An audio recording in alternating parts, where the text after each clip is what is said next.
Hello and welcome everyone to a new video in your channel, Mr. Tech Tips. Before watching the video, don't forget to subscribe to our channel and don't forget also to like this video. In today's video, I will show you how you can change the language on Apple App Store.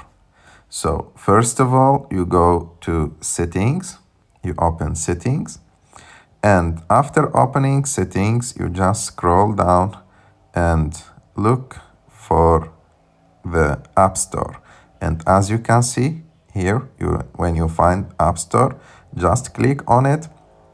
And as you can see here, you have an option called Preferred Language. You just click on it.